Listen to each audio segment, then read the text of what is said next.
The metal door hissed open and Commander Hana stepped into the interrogation chamber. Her crystalline blue skin caught the harsh white light as she moved with the grace of a predator. The room was cold and empty, except for a single chair in the center where the human prisoner sat waiting. Captain June looked up as she entered, but his expression remained calm. Too calm for someone in his position. Hana had done this 17 times before with 17 different species, and each time had ended the same way. Fear followed by submission, followed by complete cooperation. The process usually took less than an hour. She had broken the fierce Krex warriors in 30 minutes. The proud Zephyrian nobles had lasted only 20. Even the stubborn Tellan miners had cracked within 2 hours. But this human had been sitting in this chair for 3 days and still showed no signs of breaking. She circled the chair slowly, letting her presence fill the room. The Velthari were known throughout the galaxy for their ability to project fear directly into the minds of other beings. It was a gift that had served them well in building their empire. Most species could not resist the overwhelming terror that flooded their thoughts when a Velthari focused their full attention on them. Yet this human seemed completely unaffected. June watched her circle him with what appeared to be mild interest. His hands rested loosely on the arms of the chair, despite the energy restraints that held him in place. His breathing was steady, and his heart rate, according to the monitors, remained normal. Everything about his behavior suggested he was sitting in a comfortable lounge rather than a coalition interrogation chamber. Hana stopped directly in front of him and let her mental abilities reach out to touch his mind. She could feel his thoughts, but instead of the usual chaos of terror she expected to find, there was something else. Something she had never encountered before. The human was aware of her presence in his mind, but he did not fight it or flee from it. He simply acknowledged it like someone noting the weather. She pushed harder, sending waves of primal fear into his consciousness. Images of death and pain and endless suffering flooded through his thoughts. She showed him memories of other prisoners who had been broken by her methods. She let him feel the hopelessness that had consumed entire civilizations when they realized the futility of resisting the coalition. Still, his expression did not change. The monitors showed that his body was responding to her attack. His stress hormones were elevated, and his neural activity indicated that he was indeed experiencing the fear she was projecting. But somehow this did not translate into the expected behavior. He was afraid, but he was not acting afraid. It made no sense. Hana stepped back and studied him more carefully. In her experience, there were only 2 types of beings who could resist her abilities. The first were those who felt no fear at all, like the Krex berserkers who had been bred for warfare. The second were those with strong mental shields, like the ethereal monks who spent decades training their minds. But the monitors clearly showed that this human was experiencing fear, and his mind had no unusual defenses. She tried a different approach. Instead of projecting terror, she reached into his memories looking for something she could use against him. She found images of a woman with dark hair and kind eyes, a family perhaps, or someone he loved. She pulled these memories forward and began to corrupt them, showing him terrible things happening to the people he cared about. For the first time since she had entered the room, the human reacted. His jaw tightened slightly, and she saw his hands clench into fists. The monitor showed a spike in his emotional responses, but still he did not speak. He was angry now and afraid for others, but he remained silent. This was not how interrogations were supposed to work. Fear was supposed to break down resistance, not strengthen it. The worse she made him feel, the more determined he seemed to become. It was like he was using his own terror as fuel for his defiance. She walked to the control panel on the wall and activated the pain inducers. Energy flowed through the chair and into the human's body. She had seen grown warriors scream when subjected to even the lowest setting. She started there and gradually increased the power. The human's face went pale and sweat began to form on his forehead, but he made no sound. The readings showed that his pain receptors were functioning normally. His nervous system was registering the full effects of the torture device, but somehow he was enduring it without breaking. She increased the power again and again until she reached levels that should have caused unconsciousness. Still, he remained silent. Finally, she turned off the device and returned to stand before him.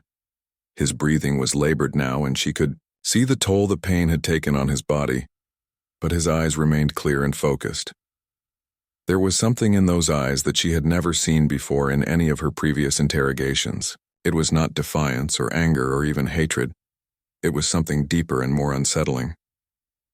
She decided to try a more direct approach. Using her telepathic abilities, she spoke directly into his mind without using words. She offered him relief from the pain if he would simply answer a few basic questions about human fleet positions.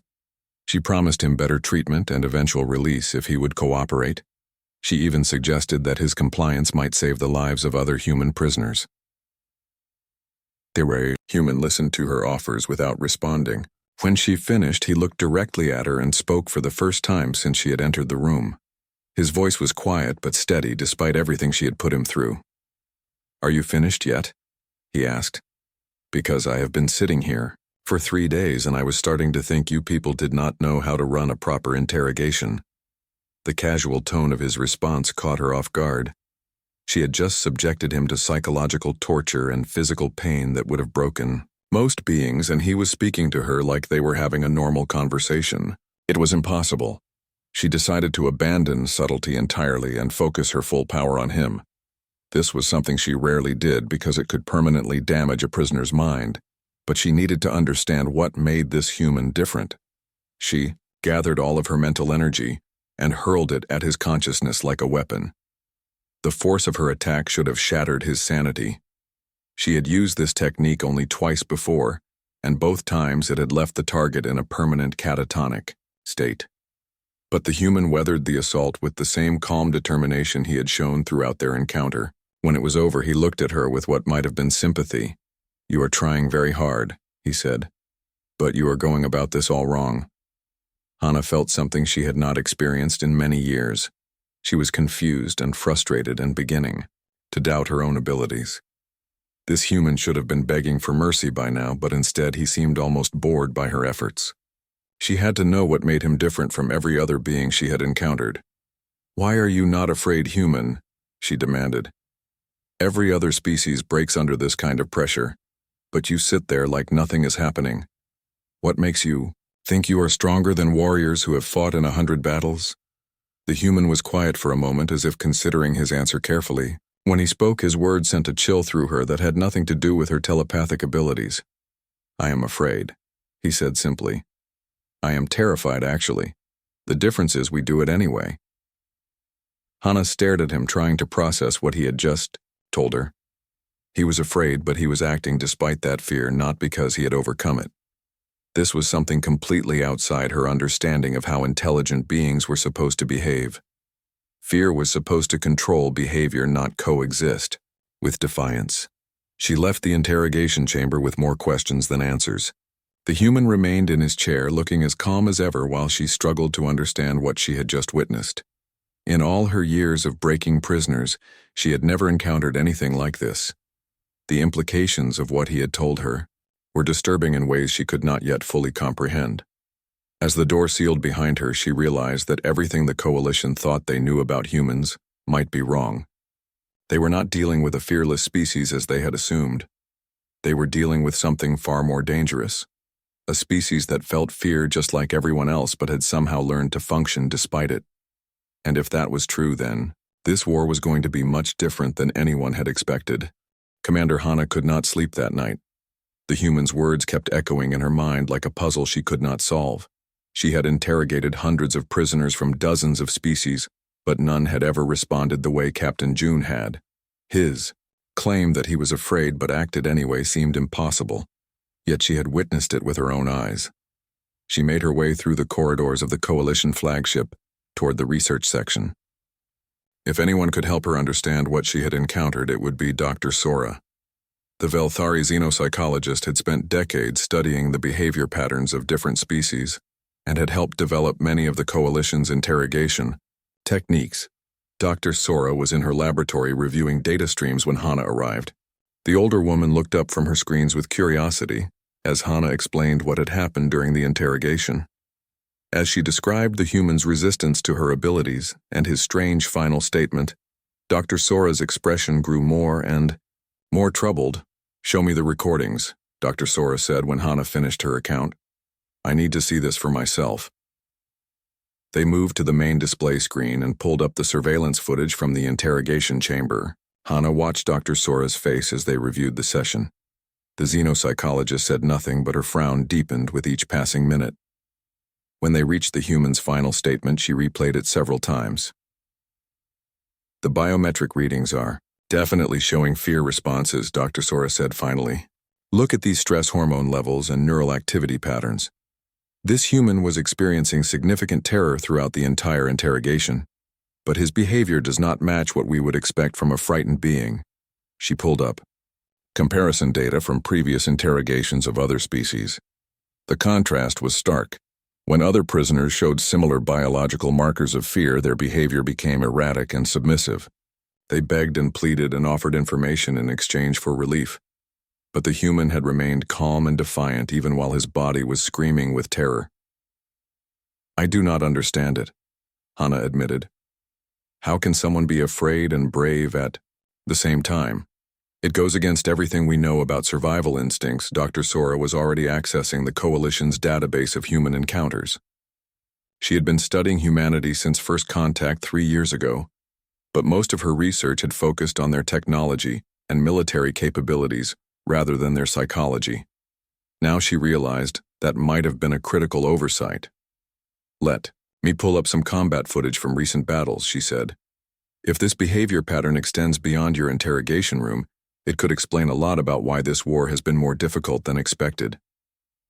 The first recording showed a human fighter pilot engaged in combat with Coalition forces near the Kepler system. The pilot's ship was badly damaged, and his bio readings indicated extreme fear, but he continued to attack rather than flee. Even when his weapons were depleted, he used his ship as a projectile to disable a Coalition cruiser. The final transmission, before impact, was calm and professional despite his obvious terror. The second recording was from a ground battle on Proxima Station. A squad of human soldiers was pinned down by superior Coalition forces with no hope of escape. Their biometric data showed they were all experiencing intense fear, but instead of surrendering, they coordinated a desperate counterattack that allowed civilian evacuees to reach safety. Half the squad died in the assault, but their final moments showed no panic or hysteria. Dr. Sora pulled up recording after recording, and the pattern remained consistent. Humans experienced fear just like any other species, but it did not control their actions the way it should. They felt terror and fought anyway. They faced certain death while afraid, and still chose to sacrifice themselves for others.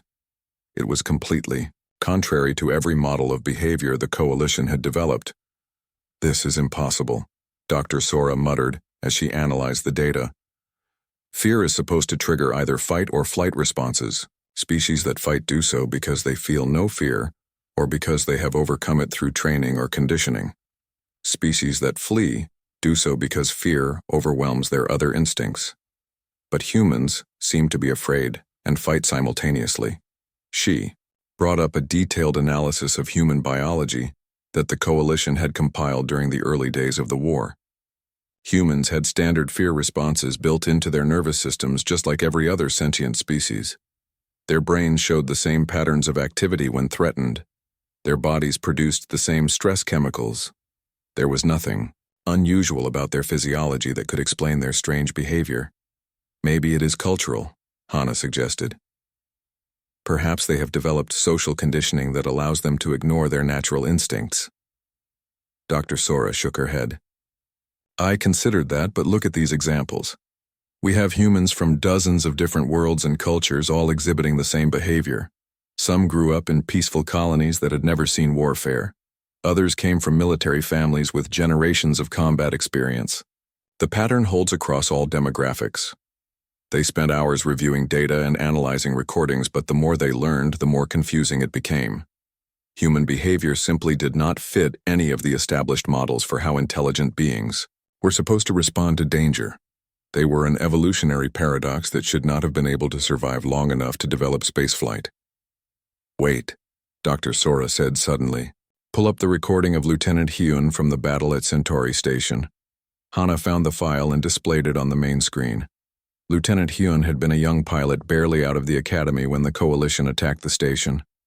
His fighter had been crippled early in the battle, and his life support was failing, but he had continued to engage enemy ships instead of trying to escape. The bio readings showed he was terrified throughout the encounter. His heart rate was elevated, his breathing was rapid, and his brain activity indicated extreme stress. But his radio transmissions remained professional, and his flying was precise despite his obvious fear. When his ship finally lost power, he used the last of his momentum to ram a Coalition destroyer. His final transmission was what caught Dr. Sora's attention. "Tell my family I was not brave," he had said. "I was just human." "He admits he was not brave," Dr. Sora said excitedly. "He knew he was afraid, but he acted anyway. And he seems to think this is normal human behavior, rather than something exceptional." Hana studied the recording more carefully. The young pilot had been crying during his final attack run. The tears were clearly visible on his face as he aimed his crippled fighter at the enemy ship. He was sobbing with fear, but his hands remained steady on the controls. It was the most disturbing thing she had ever witnessed. They do not see acting despite fear as courage, she realized. They see it as just being human. This is not learned behavior or military training. This is somehow fundamental to what they are. Dr. Sora nodded grimly. "Every other species we have encountered either fights fearlessly or flees when afraid. It is a basic survival mechanism that prevents beings from taking unnecessary risks. But humans have somehow evolved to override this instinct. They can be terrified and still make rational decisions." The implications were staggering. The Coalition had based their entire strategy on the assumption that fear would eventually break human resistance. They had calculated how much pressure would be needed to force surrender based on models derived from other species. But if humans could function effectively while afraid, then those calculations were meaningless. "How many human prisoners do we currently hold?" Hana asked. Dr. Sora checked the database. 47 across all Coalition facilities. "And how many have provided useful intelligence?" "None," Dr. Sora admitted. "We assumed they were just more stubborn than usual, but now, we know they are not resisting because they are not afraid," Hana finished. "They are resisting because being afraid does not stop them from resisting." They sat in silence for several minutes contemplating what they had discovered. The Coalition had been fighting this war under completely false assumptions about their enemy. They thought they were facing fearless warriors, but instead they were facing something much more dangerous. Beings who felt fear just like everyone else, but had somehow learned to use it as a tool, rather than let it control them. "We need to inform the High Command," Dr. Sora said finally. "This changes everything about how we approach this conflict." But Hana was not sure the High Command would believe them. The evidence was clear, but the conclusions seemed impossible. How could an entire species evolve to function despite fear, when every other known form of life was controlled by it? What kind of evolutionary pressure could have created such a trait? And why had it not been observed before now? She thought about Captain June sitting calmly in his interrogation chair, while his body screamed with terror. He had looked at her with something that might have been pity when she failed to break him, as if he understood something about the nature of courage that she could not grasp. "I want to interview more human prisoners," she told Dr. Sora. "If this behavior is truly universal among their species, then we need to understand it better before we can figure out how to counter it." Dr. Sora agreed, and they began planning a series of controlled experiments to test human responses to different types of threats and incentives. The prison section of the Coalition flagship held 47 human captives, and Commander Hana had decided to study them all. Over the past week, she had observed their behavior patterns and conducted careful interviews with Dr. Sora, monitoring every interaction. What they found confirmed their worst fears about the nature of humanity. Every single human prisoner exhibited the same impossible trait. They were afraid but functional. They feared for their lives and the lives of their comrades, but this fear did not make them weak or submissive. Instead, it seemed to make them more determined and more dangerous. The Coalition's entire system of prisoner management was based on using fear to control captives. But humans simply did not respond to fear the way other species did. Colonel Day was perhaps the most troubling example. He was a human special forces commander who had been captured during the assault on Europa Station. Unlike the younger prisoners who showed their fear through elevated stress readings and nervous energy, Colonel Day appeared almost serene. But the biometric monitors revealed that he was experiencing constant low-level terror that would have left most beings unable to function. Hana watched him through the observation cameras as he moved through his daily routine in the detention block.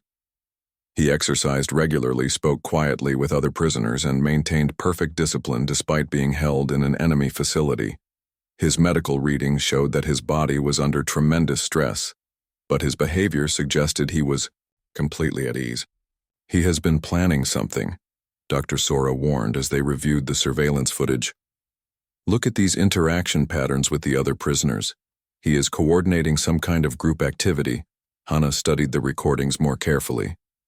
Colonel Day had been having brief conversations with various human prisoners during exercise periods and meal times. To a casual observer, these appeared to be normal social interactions, but Dr. Sora had detected subtle patterns that suggested coded communication.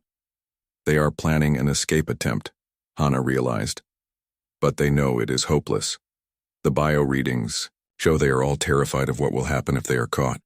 It made no sense. The human prisoners were being held on a military starship surrounded by coalition forces. Even if they could break out of their cells, they had nowhere to go and no way to get off the ship. Any rational being would recognize the futility of such an attempt and abandon the idea. But the humans were moving forward with their plan despite knowing it would almost certainly fail. Hana decided to intervene before the situation could escalate. She had the detention block sealed and ordered additional security teams to monitor the prisoners. If the humans were determined to attempt something foolish, she would make sure they failed quickly and without causing too much damage. The escape attempt began during the night cycle when most of the ship's crew was off duty. Colonel Day had somehow managed to override the locks on several cells and free a dozen other prisoners. They moved through the corridors with military precision, despite having no weapons and no clear objective. The security alerts woke Hana, and she rushed to the detention level to assess the situation. What she found defied all logic. The humans had taken control of a section of the prison block and were systematically disabling security systems. They moved with coordinated efficiency, despite the fact that their bio readings showed they were all terrified. Their hands shook as they worked, but their movements remained precise. Their voices stammered when they spoke, but their communications were clear and professional. The most disturbing part was how they responded when they encountered resistance. Coalition security forces cornered them in a corridor and demanded surrender. But instead of giving up, the humans fought back with improvised weapons. They were afraid and outgunned, but they pressed forward anyway. It was like watching beings who had lost all sense of self-preservation. The situation became critical when the humans managed to capture Ensign Nara, a young Velthari officer who had been making her rounds when the escape began. Colonel Day held the ensign as his group retreated toward what appeared to be their target, the shuttle bay. Hana realized they actually believed they could steal a coalition transport and escape from the flagship. She followed them to the shuttle bay and arrived just as they reached the hangar entrance. The humans had managed to get within sight of their goal, but they were now surrounded by security forces with no way forward and no way back. Any reasonable being would have surrendered at this point, but the humans seemed prepared to fight too. The death. "Release the prisoner and surrender," Hana called out through the communication system. "You are surrounded and outnumbered. This can only end one way." Colonel Day stepped forward, still holding Ensign Nara, but his grip was gentle rather than threatening. The young Velthari was clearly afraid, but he was not harming her. The bio readings showed that his own fear levels were spiking as he faced the assembled coalition forces, but his voice remained steady when he responded. "We want safe passage to a shuttle and free departure from this system," he said. "In exchange, we will release your officer unharmed." It was a reasonable request under the circumstances, but Hana knew she could not agree to it. Allowing human prisoners to escape would set a dangerous precedent and encourage others to attempt similar actions. But she was curious about something and decided to test her theory about human behavior. You could have used her as a shield to reach the shuttles, she pointed out. Why did you stop here? Colonel Day looked at her with something that might have been surprise. Because she is not a combatant, he said simply. She was just doing her job when we took her. We will not harm someone who is not a threat to us. The bio readings showed that his fear had increased when Hana mentioned using the ensign as a shield. The idea seemed to terrify him more than facing overwhelming enemy forces. It was another example of the strange human trait of making moral choices despite being afraid. He could have improved his tactical situation by threatening the prisoner, but his conscience would not allow it even though he was terrified of the consequences. You know this will not end well for you, Hana said. If you surrender now, I can guarantee you will be treated according to coalition prisoner protocols. If you continue to resist, you will be classified as terrorists and dealt with accordingly. She watched the humans carefully as she made this threat. Their fear levels spiked dramatically as they contemplated the implications of being labeled terrorists. Under coalition law, such prisoners had no rights and could be subjected to enhanced interrogation techniques that often resulted in permanent mental damage or death. Any rational being would surrender immediately rather than face such consequences. But Colonel Day simply nodded as if he had expected this response. We understand the risks, he said, but we took an oath to resist capture and escape when possible. Being afraid of the consequences does not change our duty. There it was again, the impossible human ability to act according to their principles, despite being terrified of the results. Colonel Day knew exactly what would happen to him if he continued to resist, but he was going to do it anyway because he believed it was right. Fear was not controlling his decisions even though it was clearly affecting him. The standoff continued for several more minutes, with neither side willing to give ground. Finally, Colonel Day made a decision that stunned everyone present. He released Ensign Nara and pushed her gently toward the coalition forces. Then he raised his hands in surrender while motioning for his team to do the same. The ensign was never really in danger, he explained, as security forces moved to restrain the escaped prisoners. We needed her cooperation to get this far, but we would not have harmed her. Now that our attempt has failed, there is no point in continuing to hold her. Hana stared at him in disbelief. He had given up his only advantage and surrendered when he could have forced a more favorable outcome by threatening the hostage. His bio readings showed that he was more afraid now than he had been during the entire escape attempt because he knew what awaited him in enhanced interrogation. But he had chosen to protect an enemy officer rather than save himself. As the human prisoners were led away, Ensign Nara approached Hana with a confused expression. Commander, I do not understand what just happened, she said. They could have escaped if they had been willing to hurt me. Why did they surrender instead? Hana watched Colonel Day disappear around a corner flanked by security guards. His shoulders were straight despite his obvious fear, and he walked with dignity even though he was heading toward certain torture. Because they are human, she said quietly. And apparently that means something different than we thought. Later that night, Hana found herself once again unable to sleep. The escape attempt had failed, but it had revealed something even more disturbing about human psychology. They were not just able to function despite fear, they were able to make moral choices that went against their own survival instincts. They would sacrifice themselves for principles and protect enemies who could not protect themselves.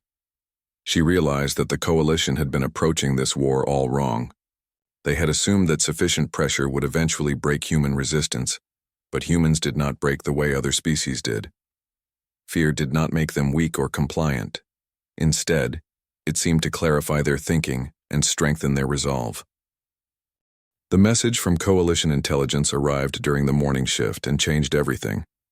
Admiral Tay was leading a massive human rescue fleet toward their position and would arrive within 72 hours. Commander Hana read the tactical assessment with growing unease as she realized the true scope of what humanity was willing to risk to recover their captured people.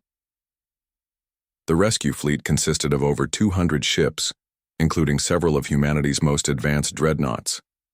It was a force large enough to threaten the entire coalition task group, but the tactical analysis revealed something even more disturbing. The humans were not approaching with the careful caution that would be expected from a species planning a military operation. Instead, they were advancing at maximum speed with no regard for the risks involved. General Quan arrived on the flagship 6 hours later to take personal command of the situation. The Supreme Coalition commander was a veteran of dozens of campaigns and had overseen the conquest of 8 different star systems. He dismissed Hana's concerns about human psychology as irrelevant to the larger strategic picture. "Fear is fear," General Quan declared during the senior staff briefing. "Every species claims to be different, but in the end, they all break when sufficient pressure is applied. These humans may be more stubborn than most, but they are not immune to the basic laws of survival." Hana tried to explain what she had learned from studying the human prisoners, but General Quan cut her off. He had reviewed her reports and found them to be interesting but ultimately meaningless.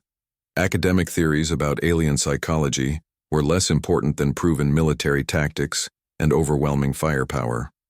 "We will demonstrate to Admiral Tay that resistance is futile," he announced.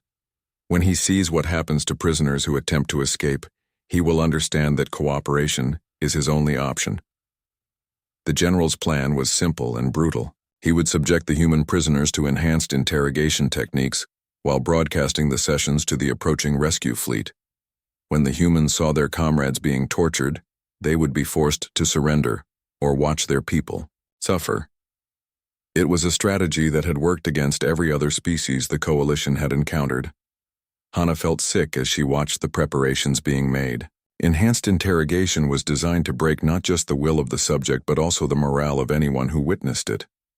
The techniques had been developed over centuries of conquest and refined to cause maximum psychological damage with minimal effort. No species had ever been able to resist it when applied systematically. Captain June was selected as the first subject because his prolonged resistance had made him a symbol of human defiance. General Quan wanted to break him publicly, to show Admiral Tay that even the strongest human prisoners would eventually submit. Hana was ordered to conduct the session, while combat cameras recorded everything for transmission to the rescue fleet. The enhanced interrogation chamber was a nightmare of scientific precision, designed to inflict suffering in ways that could be carefully controlled and measured. Captain June was strapped into a device that could stimulate every pain receptor in his body, while monitoring his vital signs to prevent death or unconsciousness. Neural probes would allow General Quan to project specific fears and traumatic memories directly into his mind. As the session began, Hana found herself hoping that the human would break quickly and spare himself unnecessary agony. The bio readings showed that his terror levels were off the charts as the machines began their work, but his expression remained calm. Even as waves of unimaginable pain flowed through his body, he refused to scream or beg for mercy. General Quan increased the intensity of the torture, methodically testing different combinations of physical and psychological pressure. He showed Captain June images of human colonies being destroyed and suggested that cooperation could prevent further civilian casualties. He threatened the other prisoners and promised that their suffering would be prolonged if June did not provide the information being requested. Through it all, Captain June endured in silence. His body convulsed as electricity coursed through his nervous system, but he made no sound. His eyes filled with tears when shown images of human children being killed, but he offered no intelligence. The bio readings indicated that he was experiencing levels of pain and terror that should have caused complete mental collapse, but somehow his will remained intact. "This is impossible," General Quan muttered as he studied the monitoring displays. "No being can withstand this level of stimulation. He should be begging to tell us everything he knows," but Hana was beginning to understand something that the general could not grasp. The human was not resisting because he felt no pain or fear. He was resisting because the pain and fear he felt meant something to him. Every moment of agony he endured was a victory against his captors and a testament to his loyalty to his species. When General Quan threatened to execute the other human prisoners, Captain June finally spoke for the first time since the session had begun. His voice was weak from screaming, but his words were clear and steady despite the continuing torture. "You think fear makes us weak?" he gasped. "But fear is what makes us strong. Every human who dies afraid dies, knowing their fear meant something. You fight because you are not afraid to lose.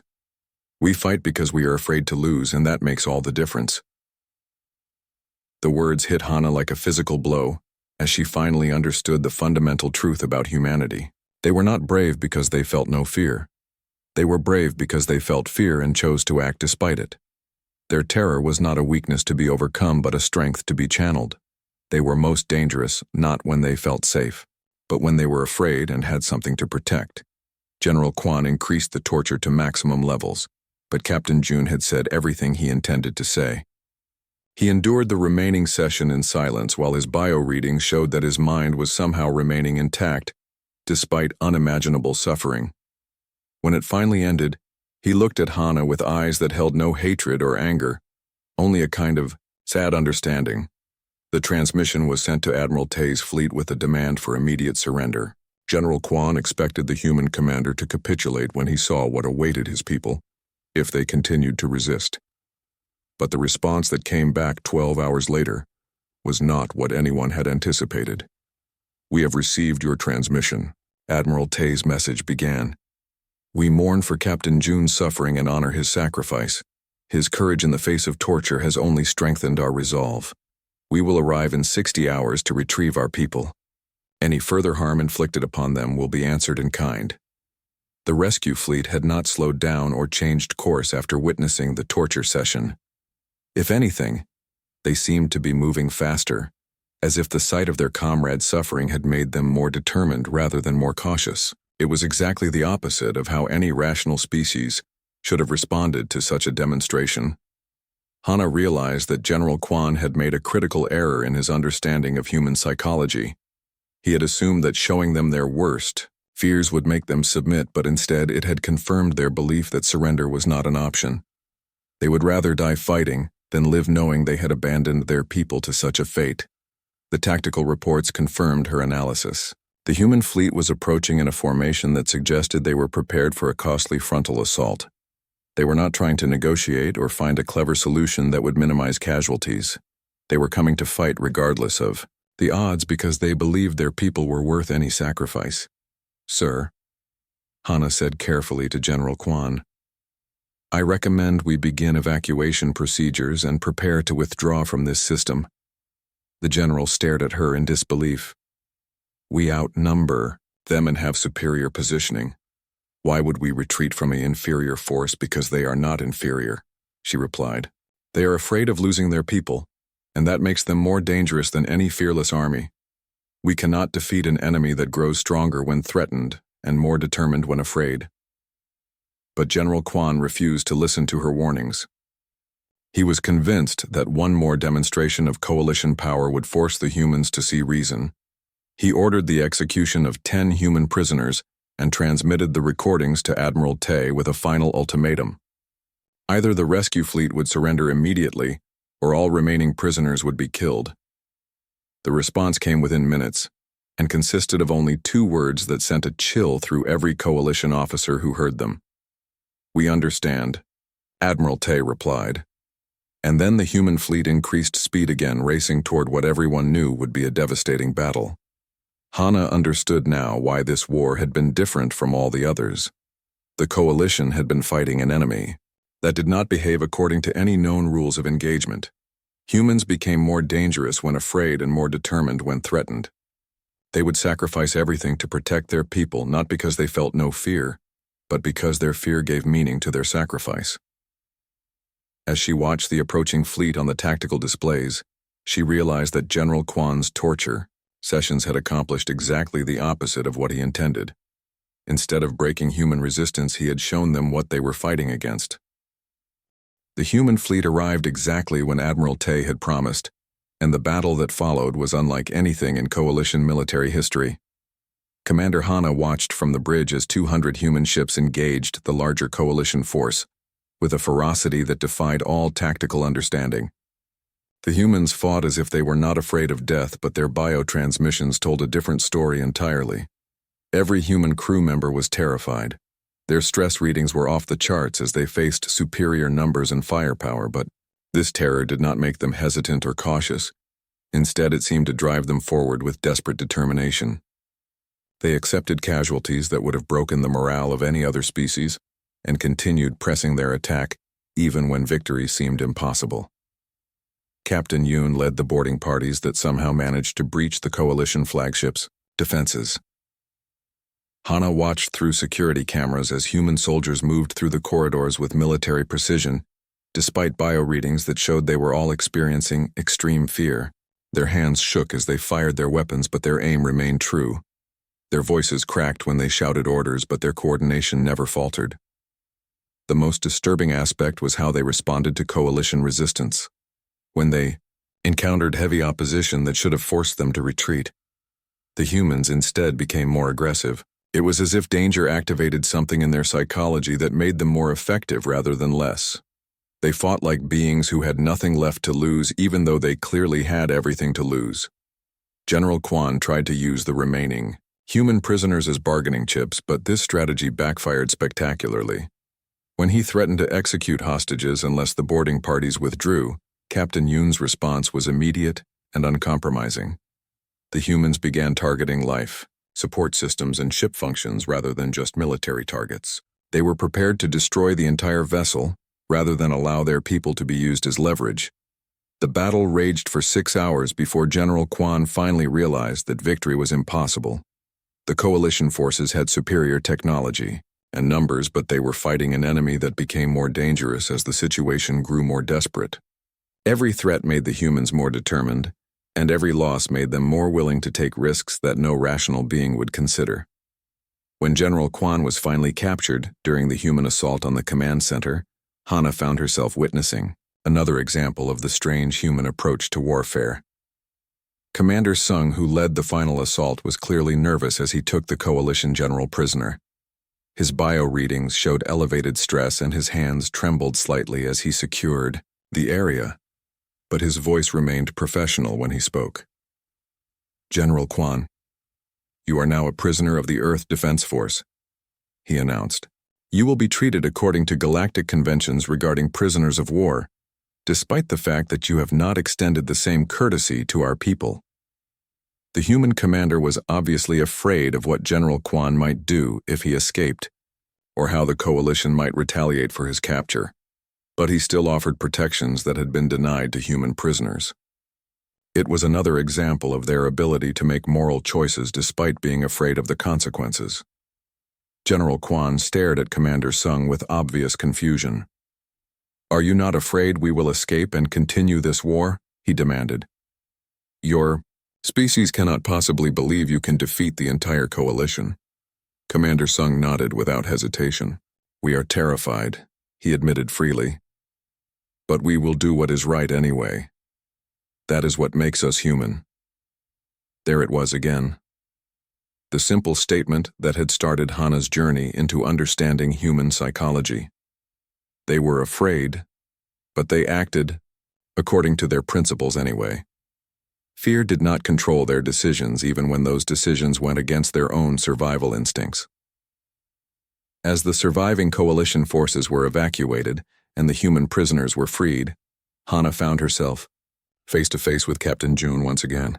The human officer looked exhausted from his ordeal, but his eyes were clear and alert. She had expected to see hatred or anger after what he had endured, but instead she saw something that looked almost like sympathy. "Commander," he said quietly, "I hope you understand now that this war cannot be won the way your people have tried to fight it." Hana studied his face, trying to comprehend what she was seeing.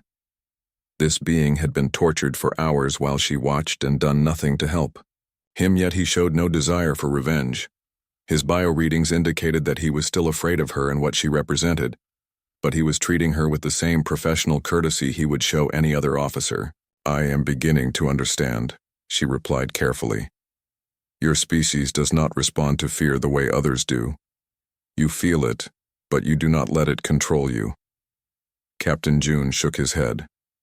"We do not control fear," he corrected. "Fear controls everyone. The difference is we have learned to work with it instead of against it. Fear keeps us alive and makes us careful and reminds us what we are fighting for. Other species try to overcome fear or give in to it, but we dance with it." The metaphor struck Hana as particularly appropriate. She had watched humans throughout this conflict, and they did seem to be engaged in a kind of dance with their own terror. They acknowledged it, and worked around it and somehow used it to fuel their determination rather than undermine it. How? She asked. How does an entire species learn to function despite being afraid? Practice, Captain June said simply. Humans have been afraid for our entire evolutionary history. We were prey animals for millions of years before we developed intelligence. We learned to be afraid of everything because everything wanted to kill us. But we also learned that being afraid did not mean we had to be helpless. It was a perspective that Hana had never considered. Most species had evolved as either predators or herbivores with corresponding psychological traits. But humans had apparently spent their formative period as intelligent prey, learning to survive despite constant terror. They had turned their greatest weakness into their greatest strength. Through sheer necessity, your people will never surrender, will they? She said. It was not really a question because she already knew the answer. Not as long as we have something to protect. Captain June confirmed. Fear of losing what we care about is stronger than fear of death. We would rather die afraid than live knowing we abandoned our principles. As the human fleet prepared to depart with their rescued people, Hana made a decision that would have been unthinkable a week earlier. She requested permission to send a message to Coalition High Command with her recommendations for ending this conflict. The response she composed would change the course of the war and possibly the future of galactic civilization. To Coalition High Command, she began. After extensive study of human psychology and behavior, I must recommend immediate ceasefire negotiations with the Earth Defense Force. Our previous assessments of humanity were fundamentally flawed. We assumed we were fighting a fearless enemy, but in reality we faced something far more dangerous. She paused to choose her words carefully, knowing that what she wrote next would be difficult for the coalition leadership to accept. Humans are not fearless. They are the most afraid species we have ever encountered, but they have evolved to function effectively despite this fear rather than being controlled by it. They become more dangerous when threatened and more determined when afraid. Traditional intimidation tactics not only fail against them but actually strengthen their resolve. The implications were clear even if she did not state them directly. The coalition could not win this war using their usual methods. They were fighting an enemy that grew stronger under pressure and more unified when threatened. Every atrocity committed against humans only made the survivors more willing to fight and die, rather than submit. Furthermore, she continued, human moral behavior appears to be enhanced rather than diminished by fear. They make ethical choices, despite being afraid of the consequences, and protect others even when it increases their own danger. This suggests that extended warfare will only make them more principled and more dangerous. She concluded the message with a recommendation that she knew would shock the coalition leadership, but which she believed was the only rational course of action. I recommend treating humanity as equals rather than potential subjects for conquest. They have demonstrated that they cannot be broken through fear and will not submit to superior force. The only way to coexist with this species is through negotiation and mutual respect, not domination and control. As she sent the message, Hana realized that her understanding of courage itself had been fundamentally changed by her encounters with humanity. She had always believed that bravery meant acting without fear, but humans had shown her something different. True courage was not the absence of fear, but the decision to do what was right despite being afraid. The human fleet disappeared into hyperspace, carrying their rescued people home, but leaving behind a coalition that would never again underestimate the power of beings who could dance with their own terror. Hana watched the last ship vanish and understood that she had witnessed something unprecedented in galactic history. A species that had turned their greatest weakness into their greatest strength, and in doing so had changed what it meant to be truly dangerous.